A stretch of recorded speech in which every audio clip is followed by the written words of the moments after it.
नमस्कार दोस्तों, आप देख रहे हैं तेजल एजुकेशन और मैं सीआर चौधरी। आप सभी का इस तेजल एजुकेशन के डिजिटल प्लेटफॉर्म पर हार्दिक स्वागत है। मैं अभिनंदन करता हूं। स्टूडेंट, आज से अपन शुरू करने जा रहे हैं बीएससी नर्सिंग फर्स्ट सेमेस्टर के लिए एक फ्री कोर्स जो अपने यूट्यूब पे डेली इसकी क्लासेस रहेगी। और आज से जिस क्लास की हम स्टार्ट कर रहे हैं वो आपके बीएससी नर्सिंग फर्स्ट सेमेस्टर का सब्जेक्ट है एनाटॉमी एंड फिजियोलॉजी। इस सब्जेक्ट के इंट्रोडक्शन के बारे में अपन पढ़ेंगे और यहाँ पे मैं जो भी आपको पढ़ाऊंगा वो इंडियन नर्सिंग काउंसिल के सिलेबस के अकॉर्डिंग आपको पढ़ाया जाएगा। तो जो भी मैं क्लास आपको प्रोवाइड करता हूँ उस क्लास को आप पूरा वॉच कीजिए और उस क्लास को देखने के बाद में आपको कोई भी डाउट हो तो जरूर कमेंट करना। कोई भी कमी हो, किसी भी प्रकार का कोई भी डाउट हो, एनी फर्दर डाउट आपको कमेंट करना। मैं आपके लिए क्लासेस दे रहा हूँ, मेरे द्वारा पढ़ाई जाने वाली चीजें आपको समझ में आ रही है या नहीं। यहाँ पे मैं जो भी आपको पढ़ाने वाला हूँ वो हिंदी और इंग्लिश दोनों माध्यम में पढ़ाना, तो पूरा वीडियो आप ध्यान से देखना और इस वीडियो को समझना। और इस वीडियो को देखने के बाद में आपको ये चीजें समझ में आती है या नहीं, ये सारी की सारी चीजें मैं आपको बताऊंगा। तो प्लीज पूरा वॉच कीजिए वीडियो को और फिर अपना रिव्यू दीजिए, ठीक है। कैसी मैंने आप क्लास ली और आपको उसमें कितना टॉपिक समझ में आया, कौन सा टॉपिक समझ में नहीं आया। तो स्टूडेंट, आज अपन जो पहला टॉपिक लेने वाले हैं एनाटॉमी के अंदर, वो अपना टॉपिक रहने वाला है, ये टॉपिक देख लो कौन सा टॉपिक रहेगा अपना। ये टॉपिक है introduction of anatomical terms and organisation of the human body and general physiology. Basic concept है स्टूडेंट, ये आपके बीएससी नर्सिंग फर्स्ट सेमेस्टर के लिए जो आपके लिए जानना बहुत ही इंपॉर्टेंट रहेगा स्टूडेंट। तो मैं आपको सारी चीजें बताऊंगा एक एक करके। और आज की वीडियो के अंदर आपको कौन कौन से टॉपिक है वो कवर कर। सबसे पहले स्टूडेंट टॉपिक कवर करने वाला वो है about anatomy and basic term. सबसे पहले बताऊंगा एनाटॉमी वास्तव में क्या है और बेसिक टर्म कौन से जो किसी भी मेडिकल प्रोफेशन में जाने वाले स्टूडेंट के लिए जानना बहुत ही जरूरी है।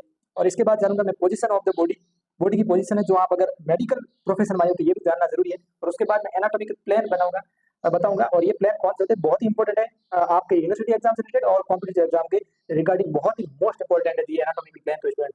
और इसके बाद कुछ common use terms and embryological terms है वो मैं आपको बताऊंगा जो आपके लिए जानना बहुत ही जरूरी है।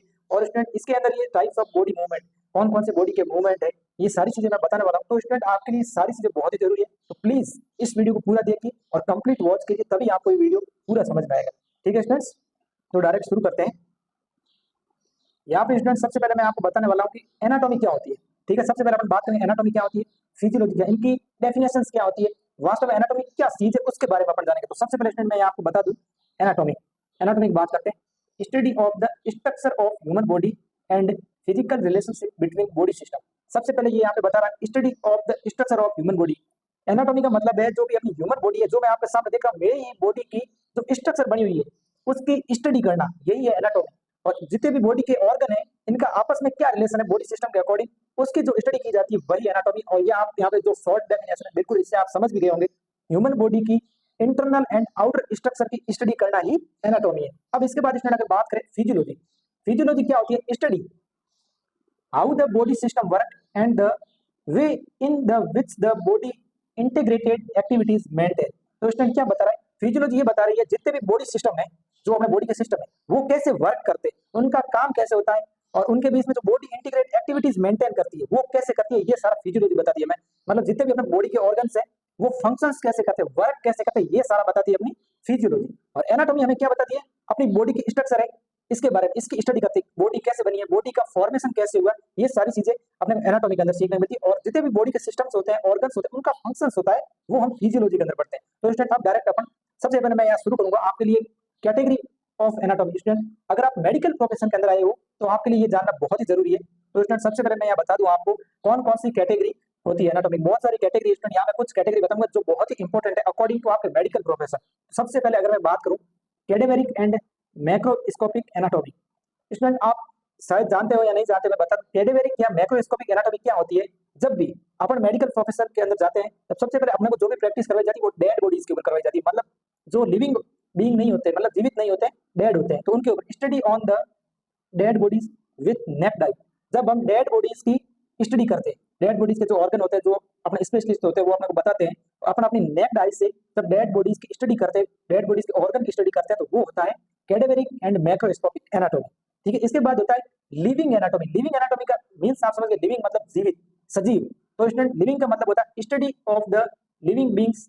जैसे फॉर एग्जांपल लिविंग बींग्स की स्टडी करते हैं अपन, ठीक है। जैसे आप मेरी स्टडी कर रहे हो, मैं कैसे काम कर रहा हूँ, कैसे चल रहा हूँ, मेरा बिहेवियर क्या है, ये सारा आप लिविंग एनाटॉमी के अंदर पढ़ते हो। जैसे फॉर एग्जांपल अगर मैं बात करूं जैसे पाल्पेशन, पाल्पेशन के लिए क्या है कि अपन जैसे कोई भी मेडिकल प्रोफेशन के अंदर हो, जैसे आप किसी पेशेंट को अगर इंजेक्शन दोगे तो पहले थोड़ा बहुत पाल्पेट कर यहाँ से वेन को आइडेंटिफाई करोगे ना, तभी तो ये सारी प्रोसेस होती है। जैसे एस्कल्टेशन, ये सारी प्रोसेस होती है जो लिविंग बीइंग के अंदर आती है। लिविंग बीइंग का एनाटॉमी का मतलब होता है कि जीवित या फिर जो लिविंग, जो जीव श्वास ले रहे हैं, रेस्पिरेशन कर रहे हैं, उनकी स्टडी करना लिविंग एनाटॉमी के अंदर आता है। ठीक है, इसके अलावा कुछ और कैटेगरी एनाटॉमी की मैं बता दूं स्टूडेंट यहाँ पे, और कौन कौन सी कैटेगरी उनका अपन विस्तृत पढ़ेंगे यहाँ पे स्टूडेंट। तीसरी आपके अपने है वो है डेवलपमेंटल एंड एम्ब्रायोलॉजिकल एनाटॉमी। देखो स्टूडेंट, डेवलपमेंटल और एम्ब्रायोलॉजिकल एनाटॉमी क्या होती है, इसके अंदर अपन जितना भी स्टडी करते हैं ना, वो जैसे फीटस होता है, माँ के गर्भ में फीटल होता है, उसकी जन्म से पहले और जन्म के बाद क्या क्या चेंजेस होते हैं उसकी स्टडी करना, मतलब इन्फेंट या चाइल्ड की जो माँ के गर्भ के अंदर होता है उसकी स्टडी करेंगे। यहाँ पे यही लिखा गया है, study of the parental and post natal changes, क्या क्या होता है उनकी स्टडी करना, मतलब प्री नेंटल मतलब जन्म से पहले और पोस्ट नेंटल जन्म के बाद में स्टडी करना, जो लिविंग बीइंग या चाइल्ड होते हैं, इन्फेंट होते हैं, उनकी स्टडी करना। ये अपना था डेवलपमेंटल एंड एम्ब्रायोलॉजिकल एनाटॉमी। जैसे कि एक फीटस है और उसका माँ की गर्भ के अंदर उसका डेवलपमेंटल कैसे होता है, उसके ऑर्गन कैसे होता है, उनकी स्टडी करना, ये अपन डेवलपमेंटल एंड एम्ब्रायोलॉजिकल एनाटॉमी के अंदर करते हैं। इसलिए ये अलग अलग एनाटॉमी की ब्रांचेज है जो आपके first semester, second semester, third semester, जैसे जैसे आप हाई लेवल की स्टडी करते जाओगे वैसे वैसे आपको ये चीजें आगे देखने को मिलेगी। तो ये अभी से आप जान लोगे तो आपको एनाटॉमी का जो बेसिक है वो आपका अच्छा होगा। जब आपका बेसिक अच्छा होगा तब आपके आगे के पॉइंट बहुत ज्यादा स्ट्रॉन्ग होगा, क्योंकि हर चीज अगर अपने को अच्छी रखनी होती है, उसे अच्छा बनाना होता है, तो उसके लिए नींव सबसे बढ़िया होती है, और ये एनाटॉमी आपकी नींव है जिसकी आप अपन शुरुआत कर चुके हैं, और अपन मिलके इससे बहुत ही स्ट्रॉन्ग कॉम्बिनेशन बनाएंगे और एक दिन अपनी एनाटॉमी इतनी शानदार कर देंगे। और अगर आपकी एनाटॉमी अच्छी होती है तो आपके 4 साल चुटकियों में निकल जाएंगे, क्योंकि एनाटॉमी आपका बेस है और सब सब्जेक्ट है सारे के सारे एनाटॉमी से रिलेटेड है। इसके बाद स्टूडेंट मैं बात करूं तो माइक्रोस्कोपिक एनाटॉमी। माइक्रोस्कोपिक एनाटॉमी क्या होती है स्टूडेंट, जिसके अंदर अपन माइक्रोस्कोप की हेल्प लेते हैं, study of the structure seen with the help of microscope. मतलब कोई भी स्ट्रक्चर है उसकी अपन स्टडी करते हैं, लेकिन उसे अपन अपनी आंखों से नहीं देख सकते, बट माइक्रोस्कोप की हेल्प से देख के उसकी स्टडी करना, ये होता है माइक्रोस्कोपिक एनाटॉमी। ठीक है, इसके बाद surface and topographic anatomy. Student, surface and topographic anatomy का मतलब होता है जो भी अपनी स्किन होता है, स्किन का जो डीप पार्ट होता है, डीप पार्ट की स्टडी करना, जैसे study of the deeper part of the body in relation with skin surface. अपनी बॉडी का कोई भी डीपर पार्ट है उसका स्किन सरफेस के साथ क्या रिलेशन है उसकी स्टडी करना होता है सरफेस या टोपोग्राफिक एनाटॉमी। और इसके बाद मैं बात करूं student radiographic anatomy. Radiographic anatomy के अंदर क्या होता है, study of the deeper structure and body plans seen with the help of X-ray और रेडियोग्राफ। जो अपनी बॉडी के डीपर स्ट्रक्चर होती है, डीप स्ट्रक्चर, उसकी अपन मतलब रेडियोग्राफी की मदद से या एक्सरे की मदद से स्टडी करते हैं, वो रेडियोग्राफिक एनाटॉमी के अंदर आती है। और कोई भी चीजें जो एक्सरे की मदद से करना, जैसे आपको कोई भी प्रॉब्लम होती है, जैसे एक्सरे की मदद से जैसे अपने लंग्स में किसी भी प्रकार की प्रॉब्लम होती है, या फिर अपनी बोन में कोई ब्रेकडाउन होता है तो अंदर की, तो उसकी मतलब एक्सरे करवाते तभी पता चलता है कि उसके अंदर क्या है, वास्तव में क्या चेंजेस हुआ है, कैसे फ्रैक्चर हुआ, कोई फ्रैक्चर को देखते हैं, तो ये सारे रेडियोग्राफिक एनाटॉमी के अंदर आते हैं। ये सब मेडिकल फील्ड में अपने लिए बहुत ही इंपॉर्टेंट है, तो आपको ये चीज समझ में आ गई होगी। नेक्स्ट यहाँ पे मैं बात करूंगा वो है अपनी कंपेरेटिव एनाटॉमी।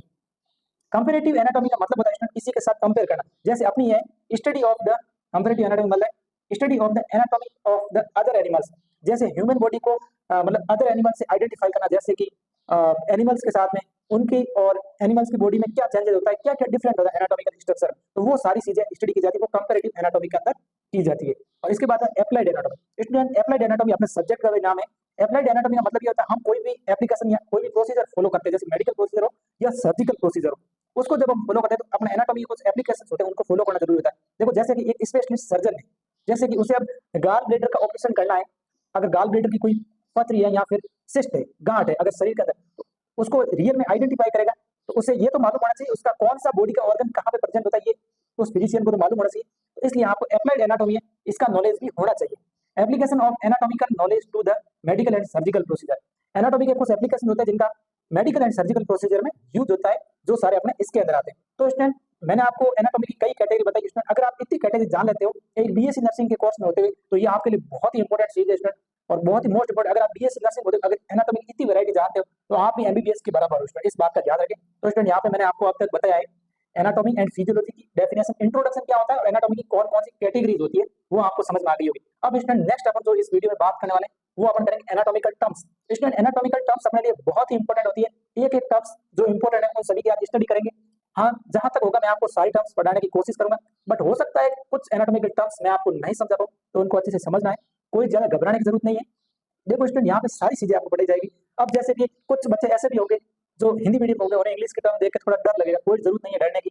मैं खुद एक हिंदी मीडियम का छात्र हूँ और आपको आज पढ़ा रहा हूँ, तो आप भी स्टूडेंट मेहनत करोगे धीरे धीरे, तो आप भी मेरी तरह अच्छे और स्ट्रॉन्ग एनाटॉमी के किंग बन जाओगे। ठीक है, कोई दिक्कत वाली बात नहीं। तो अपन एनाटॉमिकल टर्म्स की शुरुआत करते हैं, बेसिक टर्म्स। स्टूडेंट, ये टर्म्स आपके लिए 4 साल इंपॉर्टेंट है और नर्सिंग के पूरे प्रोफेशन में आपके लिए इंपॉर्टेंट हो रहा है, तो इन टर्म्स को पूरा ध्यान से देखिए। और इसमें जो भी मैं आपको पढ़ा रहा हूँ इसको आपको फिर एक बार नोट्स बना के फिर आपको पढ़ना भी है। बाकी ये नोट्स मैं आपको टेलीग्राम पे भी प्रोवाइड करा दूंगा, चिंता करने की कोई जरूरत नहीं। तो आप एनाटॉमिकल टर्म्स की शुरुआत करते हैं।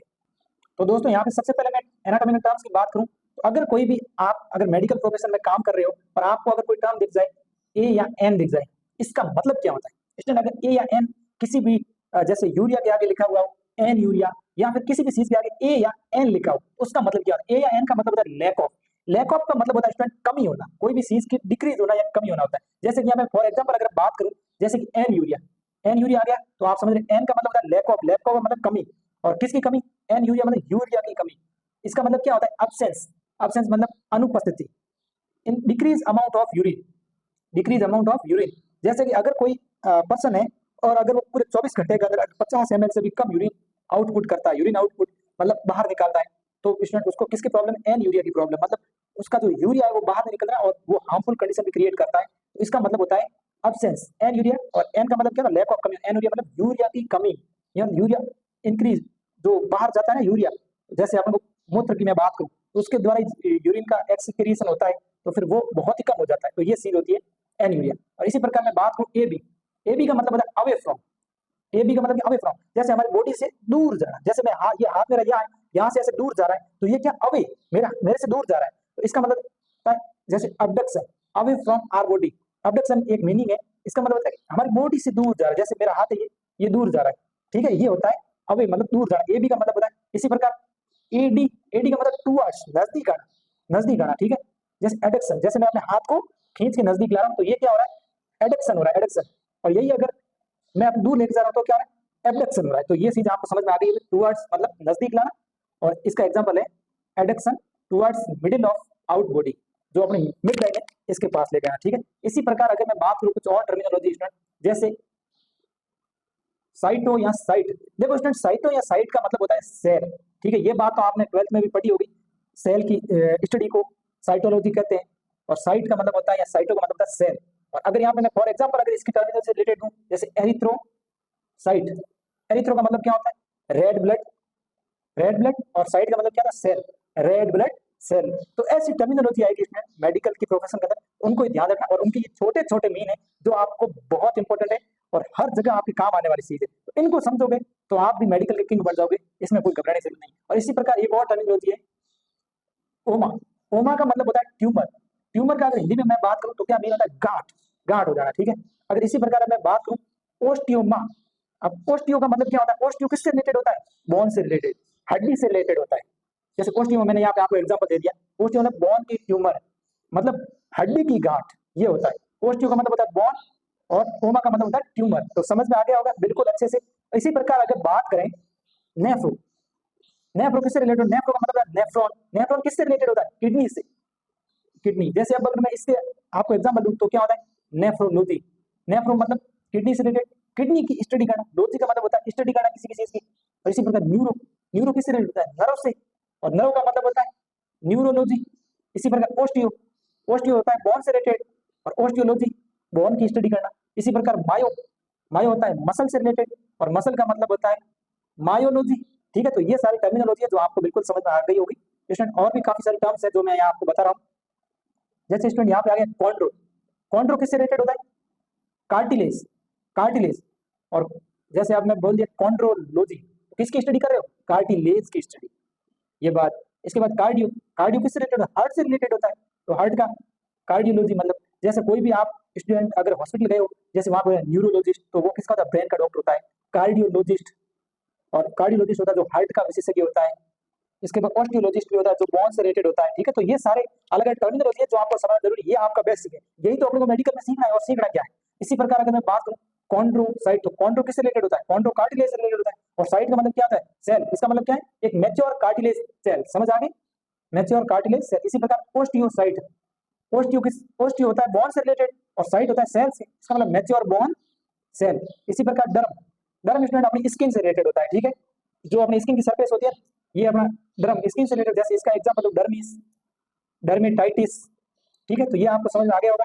और इसके बाद आइटिस, आइटिस का मीन क्या होता है स्टूडेंट? आइटिस का मीन होता है इन्फ्लामेशन, जैसे ये आ गया यहाँ पे डर्मेटाइटिस, तो आइटिस का मतलब क्या था? इन्फ्लामेशन, और इन्फ्लामेशन कहाँ है? डर्मिस के अंदर। तो ये चीज आपको बिल्कुल समझ में आ गई होगी। इसके बाद डाई, डाई का मतलब आप समझते होंगे, डाई का मतलब होता है दो, टू, और ट्राई का मतलब होता है थ्री। इसी प्रकार एक और टर्मिनोलॉजी एनसिफिलॉन, एनसिफिलॉन रिलेटेड होता है ब्रेन से, किससे रिलेटेड, ब्रेन से रिलेटेड होता है एनसिफिलॉन। तो ये इसमें टर्मिनोलॉजी है जो याद रखनी आपको जरूरी है। इसी प्रकार अगर मैं बात करूं डिस, डिस का मतलब है डिफिकल्टी, डिस का मतलब क्या है, डिफिकल्टी या पेन होना, जैसे डिस यूरिया। कुछ पर्सन ऐसे होते हैं जिनको मतलब यूरिन के एक्सक्रीशन के साथ पेन होता है, तो उसे क्या बोलते हैं, डिसयूरिया, डिसमेनोरिया। जैसे किसी के जैसे ब्लीडिंग होती है मेंस्ट्रुअल के टाइम, जैसे दर्द होता है, तो वो होता है डिसमेनोरिया। डिसयूरिया मतलब यूरिन के टाइम पेन होना, यूरिन जब एक्सक्रिएट करता है कोई पर्सन। तो ये सारी चीजें जो आपको टर्मिनोलॉजी अच्छे से समझ में आ रही होगी स्टूडेंट। और इसी प्रकार कुछ और टर्मिनोलॉजी है जो यहाँ पे, और देखो, ये देखो स्टूडेंट यहाँ पे एमा, एमा का मतलब होता है स्वेलिंग, एमा का मीन होता है स्वेलिंग। इसी प्रकार एडिमा, एडिमा, एडिमा मतलब क्या हो गया, स्वेलिंग, आपकी बॉडी में क्या हो गई, स्वेलिंग हो गई, ये चीज है, ठीक है। इसी प्रकार एंडो, एंडो मतलब होता है इनर, एंडो मतलब इनर, जैसे एंडोक्राइन, ठीक है, और एंडोसाइटोसिस। तो ये सारी चीजें तो टर्मिनोलॉजी आपको बिल्कुल समझ में आ गई होगी। इसी प्रकार एपी की मैं बात करूं, अपॉन, सरफेस के ऊपर, ठीक है, ऊपर की तरफ, जैसे एपीमाइसियम, एपिकार्डियम, जैसे एपिकार्डियम जैसे हार्ट की लेयर होती है। तो ये चीजें, ठीक है, ये सारी चीजें आपको समझ में आ गई होगी स्टूडेंट। बाकी आप ध्यान से इन सभी को वॉच कीजिए कंप्लीटली, तो आपको पूरी समझ में आ जाएगी। इसी प्रकार यहाँ पे मैं बात करूँ स्टूडेंट एरिथ्रो, एरिथ्रो का मतलब होता है रेड ब्लड। तो इसी प्रकार अगर मैं बात करूँ एरिथ्रो, एरिथ्रो का मतलब होता है रेड ब्लड मीन। और फॉर एग्जांपल अगर बात करूँ एरिथ्रोसाइट, एरिथ्रोसाइट का मतलब क्या होता है, रेड ब्लड सेल आरबीसी। इसी प्रकार ल्यूको, ल्यूको किससे रिलेटेड होता है, ल्यूको रिलेटेड होता है व्हाइट से। और इसी प्रकार leucocyte example white blood cell. तो ये सारी चीजें आपको समझ में आ गई। इसी प्रकार अगर मैं बात करूँ हिम, हिम किससे रिलेटेड है, ब्लड से। और इसी प्रकार बात करूँ हेमरेज, हेमरेज का मतलब क्या होता है, ब्लीडिंग, किसकी, ब्रेन की ब्लीडिंग, ब्रेन के अंदर जो वेसल्स होती है वो फट जाती है, आर्टरी। हेमोलाइटिक, ठीक है। इसके बाद लाइसिस, लाइसिस का मतलब होता है ब्रेक डाउन होना, टूटना, ठीक है। इसी प्रकार ग्लोबिन, इसका उदाहरण है इसमें हेमोलाइसिस, हेमोलाइसिस, ठीक है। और इसी प्रकार प्रोटीन, ग्लोबिन क्या है, प्रोटीन है, किससे रिलेटेड होती है, वो जहां की रिलेटेड होगी। जैसे यहाँ पे मैं उदाहरण के तौर पर बात करूं, जैसे मायोग्लोबिन, मायो का मतलब मसल, और ग्लोबिन क्या होती है, प्रोटीन, इसका मतलब मसल की प्रोटीन, मसल प्रोटीन। इसी प्रकार अगर मैं बात करूं हाइड्रो, हाइड्रो का रिलेटेड होता है वाटर से। और इसी प्रकार अगर मैं एग्जाम्पल की बात करूं तो हाइड्रोस्टेटिक, हाइड्रोसिफेलस, हाइड्रोसिफेलस होता है ब्रेन से रिलेटेड, और हाइड्रो मतलब ब्रेन के अंदर पानी भर जाना, डिहाइड्रेशन, तो आपको पता लूज मोशन। और इसके बाद नेक्स्ट अगर मैं बात करूं यहाँ पे तो कुछ और भी है। तो इसमें मेगा, मेगा का मतलब होता है बड़ा या लार्ज, जैसे एक्रोमेगेली, हिपेटोमेगेली, ये लीवर से रिलेटेड होता है। स्प्लीनोमेगेली मतलब स्प्लीन का बड़ा हो जाना। इसी प्रकार माइक्रो की बात करूं तो स्मॉल, माइक्रो मतलब छोटा या स्मॉल, इसका मतलब माइक्रो विलाई, माइक्रो ट्यूब्यूल्स। तो ये, और इसके बाद पीनिया, पीनिया का मतलब होता है कमी होना, किसी भी चीज की डेफिशिएंसी होना, ठीक है, ये चीज समझ में आ गई होगी आपको। इसके बाद न्यूमो, न्यूमो होता है लंग से रिलेटेड, जैसे न्यूमोथोरेक्स, ये सारे लंग से रिलेटेड होते हैं। न्यूमोनिया, ये सारी टर्मिनोलॉजी जो स्टूडेंट आपको अच्छे से समझ में आ रही होगी, जहां तक मैं उम्मीद करता हूँ। अगर कोई भी समझ नहीं आ रही तो बिल्कुल कमेंट बॉक्स आपके लिए खुला है, वहां से आप मुझे बिल्कुल आराम से पूछ सकते हो। इसी प्रकार अगर मैं बात करूँ पोली, पोली का मतलब होता है बड़ा, लार्ज, जैसे पोली यूरिया, बहुत ही ज्यादा मात्रा में यूरिन का एक्सक्रीशन होना, मोर यूरिन, जितनी रिक्वायरमेंट होती है उससे भी ज्यादा यूरिन का एक्सक्रीशन होना, ये होता है पोली यूरिया। इसी प्रकार अगर मैं बात करूँ ओलिगो, ओलिगो का मतलब less, oligo urea, less urine, मतलब जितनी अपने को एक्सक्रिएट करने की रिक्वायर होती है उससे भी कम अगर यूरिया या यूरिन एक्सक्रिएट होता है उससे भी कम, तो ये होता है ओलिगो यूरिया। इसी प्रकार बात करूं रोइया, रोइया का मतलब होता है डिस्चार्ज होना, क्या डिस्चार्ज, डिस्चार्ज कुछ भी हो सकता है, डायरिया, डायरिया में अपने लूज मोशन होता है, डिसमेनोरिया। तो ये सारी चीजें हैं डायरिया से रिलेटेड या रोरिया से। इसके बाद रिहेजिया, रिहेजिया का मतलब होता है एक्सेसिव अमाउंट, बहुत ज्यादा मात्रा में, जैसे मेनोरेजिया, ये इसका एग्जांपल है। इसके बाद टैकी, इसमें टैकी तो आपने पहले भी सुना होगा, एक्सेसिवली फास्ट, टैकी का मतलब होता है बहुत ही फास्ट, बहुत फास्ट चलना, मतलब जैसे कि टैकीकार्डिया, अपनी हार्ट रेट होता है टैकीकार्डिया, मतलब हार्ट रेट का बहुत ज्यादा इंक्रीज होता है, और जो नॉर्मल अपनी रिक्वायरमेंट होती है कि इतनी हार्ट रेट होनी चाहिए उससे भी ज्यादा। इसके बाद ब्रेडी, ब्रेडी का मतलब बहुत स्लो हो जाना, ब्रेडीकार्डिया, हार्ट रेट का डिक्रीज हो जाना। इसी प्रकार थ्रोम्बो, थ्रोम्बो का मतलब होता है क्लॉट बनना, जैसे ब्लड का थक्का बनता है वो किसी में थ्रोम्बो की वजह से बनता है, ठीक है। इसके बाद टॉक्स, टॉक्स का रिलेटेड होता है पॉइजन से। तो स्टूडेंट आज आपने काफी सारी टर्मिनोलॉजी पढ़ी, और ये टर्मिनोलॉजी अगर स्टूडेंट याद कर लेते हो तो एनाटॉमी के अंदर आपको किसी भी प्रकार की कोई भी प्रॉब्लम नहीं आने वाली। एनाटॉमी से आपका फंडामेंटल कनेक्ट होगा, मेडिकल सर्जिकल नर्सिंग कनेक्ट होगा, पीडियाट्रिक्स होगा, ओबीजी होगा, और कम्युनिटी हेल्थ नर्सिंग, ये सारे सब्जेक्ट एक दूसरे से रिलेटेड है। तो एनाटॉमी की टर्मिनोलॉजी इसको याद करना बेहद जरूरी है। अब तक इस वीडियो में आपको एनाटॉमिकल डेफिनेशंस, उसके बाद एनाटॉमी की कौन कौन सी कैटेगरी और एनाटॉमिकल टर्म्स आपको बता चुका, तो ये आपके लिए बहुत इंपॉर्टेंट है। तो इन सभी को पूरा ध्यान से देखिए, और अब मैं आगे आपको बॉडी पोजिशंस, बॉडी प्लान्स, वो सारे बताऊंगा, तो सबको ध्यान से देखिए, ठीक है, एक एक चीज को आराम से समझना है। सबसे पहले अगर मैं बात करूँ student position of the body, तो बॉडी की जो पोजीशन होती है, तो उसके लिए मैं आपको यहाँ पे कुछ व्यू बताता हूँ। जैसे ये एनाटॉमिकल पोजीशन होता है, तो बॉडी का एंटीरियर व्यू और पोस्टीरियर व्यू। जब भी आदमी सीधा खड़ा रहता है स्टूडेंट और उसके हाथ ऐसे आगे होते हैं, जैसे इस इमेज के अंदर आप देख रहे हो, ठीक है, इस इमेज के अंदर ये आदमी एकदम सीधा खड़ा है और इसके जो एकदम स्ट्रेट खड़ा है, इसकी आंखें एकदम सामने आप लोग घूर के देख रही है और इसके हाथ बिल्कुल ऐसे हैं। तो ये जो एनाटॉमिकल पोजीशन होता है उसका एंटीरियर व्यू है। कौन सा व्यू है? Anterior view. और इसी प्रकार ये पूरा उल्टा घूम जाता है जब उसके हाथ दूसरी तरफ, जैसे ये मेरा हाथ दूसरी तरफ, मैं पूरा उल्टा घूम जाता हूँ, ठीक है। तो ये अपना होता है एनाटॉमिकल पोजीशन का पोस्टीरियर व्यू, ठीक है। और ये एंटीरियर व्यू आगे की तरफ खड़ा है, ये आगे वाला व्यू है, सीधा खड़ा है एकदम स्ट्रेट, तो ये एंटीरियर। तो अब इसकी मैं कुछ खास बातें जो पहचान सकते हैं कि भाई ये कौन सी पोजीशन में खड़ा है, तो उसके लिए सबसे पहले अगर मैं बात करूँ, पहली बात तो वो anatomical position of our body के लिए बॉडी इरेक्ट, बॉडी बिल्कुल सीधी होगी। एंटीरियर व्यू की बात करो, एनाटॉमिकल के एंटीरियर व्यू की इसकी बात कर रहा हूँ, ठीक है। तो बिल्कुल एकदम सीधी है बॉडी, एकदम इरेक्ट है, कोई डिफरेंट नहीं है इसमें। और इसके बाद I look straight in front, जो अपनी आंखें, इसकी आंखें बिल्कुल सीधी देख रही है, आपको एकदम घूर के देख रही है, कुछ भी इधर उधर नहीं है, बिल्कुल एकदम सामने घूर के देख रहा है। बटेगा नहीं, बटेगा नहीं, तो आने दो एक, ठीक है। तो ये ऐसे। तीसरी इसकी पेज आइडेंटिफाई करने की बात है, तो वो है upper limb hanging by side of Trunks. जो अपर लिम्ब है वो साइड ऑफ हैंगिंग, साइड में है और एकदम इस तरह है, ठीक है। तो समझ गए, ये और पहचानने का आइडिया है। और इसके बाद में और पाम फेसिंग फॉरवर्ड, और जो पाम है वो मैं दिखा नहीं सकता, बल्कि जैसे हाथ है वैसे पाम भी एकदम सीधे है, मतलब ऐसे एक, मैं पाँव की बात करूँ तो वो ऐसे सीधा ही है, ठीक है। और फेसिंग फॉरवर्ड है ये चीज आप। और इसके बाद में lower limb are parallel, toes pointing forwards. Lower limbs है ना, एक दूसरे के पैरेलल है, ठीक है। ये चीज अपने को पहचानने, आइडेंटिफाई कैसे करते हैं किसी भी बॉडी को, तो वो ऐसे करते हैं। तो आपको समझ में आ गया होगा, किसी भी एंटीरियर व्यू में खड़ा है कोई पर्सन, तो उसको कैसे पहचानना। सबसे पहले तो वो सीधा खड़ा होगा, उसकी आंखें बिल्कुल एकदम सामने होंगी और उसके हाथ ऐसे होंगे बिल्कुल सीधे और स्ट्रेट में। और इसी प्रकार जो लोअर लिम्स है वो भी एक दूसरे के पैरेलल होंगे, ठीक है, बिल्कुल एक समान। तो ये आपको समझ में आ गया होगा। इसके अलावा उसमें कुछ पोजिशन होती है बॉडी की, कौन कौन सी होती है, जैसे मैं अगर बात करूँ पोजिशन ऑफ द बॉडी में, सुफाइन पोजीशन होती है, प्रोन पोजीशन और lithotomy and forward Fowler's positions होती है। ये कौन कौन सी पोजीशन होती है, एक बार इसको ध्यान से देख लो। जैसे ये पोजीशंस है, जैसे ये प्रोन पोजीशन है, पूरा उल्टा लेटा हुआ, ठीक है, उसका सर ऐसे नीचे उल्टा है, तो ये प्रोन पोजीशन है। इसी प्रकार ये सुपाइन है, सीधा एकदम लेट जाता है और सीधे ऐसे हाथ होते हैं, तो ये सुपाइन है। और ये राइट लेटरल रिकमेंडेड, ये जैसे इमेज दिख रही है उसी प्रकार से पोजीशंस होती है। और ये फाउलर्स पोजीशन होती है, तो ये मतलब जो अपनी होती है ना कुर्सी की तरह, उसी प्रकार होती है। और ये लेफ्ट लेटरल रिकमेंडेड होती है। और ये कि ट्रेंडलबर्ग है। तो ये सारी पोजीशंस है। और इसके अलावा एक लिथोटोमी पोजीशन है, जो ये पोजीशन आमतौर पे प्रेगनेंसी के अंदर यूज होती है, मतलब जैसे किसी भी लेडीज की जो प्रेगनेंसी की जाती है तब उसमें यूज ली जाती है, ठीक है, लिथोटोमी पोजीशन। तो ये सारे पोजीशंस है जो मोस्ट इंपोर्टेंटली नर्सिंग फाउंडेशन का टॉपिक है, बट एनाटॉमी के अंदर इंट्रोडक्शन के रूप में अपने को बताया जाता है, तो अपने लिए इंपॉर्टेंट है। इसके बाद स्टूडेंट अपना लास्ट टॉपिक है आज का, वो है एनाटॉमिकल प्लेन। अब एनाटॉमिकल प्लेन के अंदर मीडियल प्लेन होते हैं, सैजिटल प्लेन होते हैं और कोरोनल और फ्रंटल प्लेन होते हैं। तो स्टूडेंट इन प्लेन्स के बारे में आपको बता दूं, प्लेन क्या होते हैं, प्लेन देख लो आप, अच्छे से आइडेंटिफाई कर लो। जैसे अब मैं सीधा खड़ा हूँ, ये पर्सन सीधा खड़ा है, ठीक है, जैसे समझ लो। तो इस पर्सन का ये एकदम पूरा 20 में से डिवाइड कर, जैसे मैं खड़ा हूँ और मेरे को पूरा 20 में से 2 भाग कर दे, मेरा ऊपर से लेकर नीचे तक 2 भाग कर दे और फिर मेरे को ऐसे फाड़ दिया जाए, तो ये होता है मीडियल प्लेन। जो अपने बॉडी को बिल्कुल बीच में से काटता हो वो होता है मीडियल प्लेन, और पूरा पूरा 2 भागों में डिवाइड करता है, ये होता है मीडियल प्लेन, ठीक है, समझ गए आप, मीडियल प्लेन। और इसके बाद में स्टूडेंट जो अपना प्लेन है मीडियल के बाद में, ये जो अपना कोरोनल और फ्रंटल प्लेन है, ये स्टूडेंट क्या होता है, कोरोनल और फ्रंटल प्लेन। ये प्लेन क्या होता है, जैसे कि मैं सीधा खड़ा हूँ और मेरे को ऐसे नहीं ऐसे काटता हूँ, मतलब जो मेरा आगे आगे का पार्ट है ये पूरा अलग कर दे और पीछे पीछे का पार्ट, जैसे फ्रंट का पार्ट और पोस्ट का पार्ट ये अलग अलग कर दे, ये पूरा बॉडी को काटने का काम करता है। ये प्लेन होता है वो होता है फ्रंटल या कोरोनल प्लेन। और इसी प्रकार एक प्लेन होता है ट्रांसवर्स या हॉरिजॉन्टल।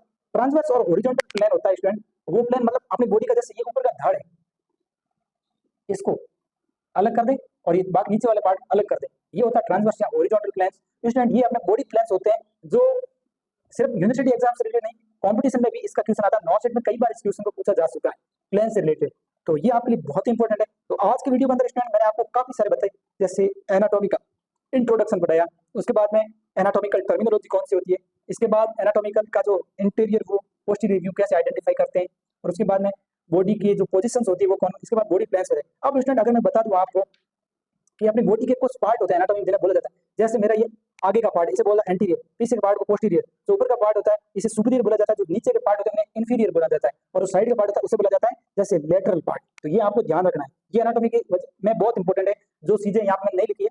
जैसे कोई भी एनाटॉमी के अंदर अपन पढ़ रहे हैं, आगे के पार्ट को एंटीरियर पढ़ा जाएगा, पीछे के पार्ट को पोस्टीरियर, साइड के पार्ट को लेटरल, ऊपर के पार्ट को सुपरफिशियल, और नीचे वाले को इन्फीरियर, और ऊपर वाले को सुपीरियर बोला जाता है। और जो ऊपर ऊपर से बिल्कुल पढ़ा जाता है वो सुपरफिशियल होता है, और नीचे नीचे इन्फीरियर, सुपर इन्फीसियल होता है, और ये होता है पोस्टीरियर।